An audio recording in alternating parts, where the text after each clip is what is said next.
trying hard to do things well is much more satisfying than doing them just to an ordinary standard. Never give up on something you've worked on for so long and for so hard.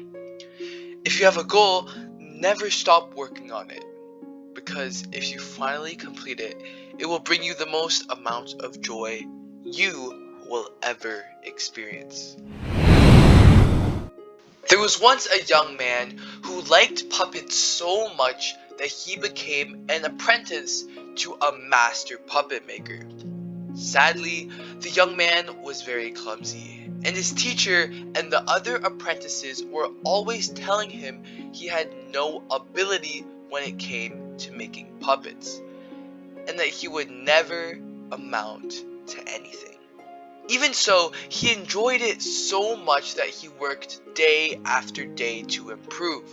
Despite his efforts, they would always find something wrong with the puppets he had made, and they ended up throwing him out of the workshop.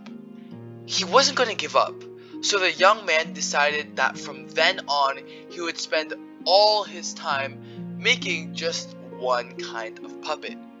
On he went, and whenever he found a fault in his puppet, he would abandon it and start again from square one. The years passed, and with each new attempt, his puppet became a little bit better. By now, his puppet was much better than anything his old fellow apprentices could make. But he kept making improvements, seeking perfection. Living like that, the man wasn't making any money, and many people laughed at how poor he was. But by the time he was an old man, his puppet was truly wonderful. So much so that finally, one day, after so many years of work, he finished work on his puppet and said, "I can't find anything wrong with it. This time, it is perfect." And for the first time in all those years, instead of abandoning his puppet, he put it up on the shelf, feeling truly satisfied and happy.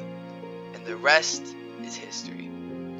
That perfect puppet came to life, had 1,000 adventures, and gave that old man, whose name was Gepto, more joy than any other famous puppet maker ever got from any of their creations.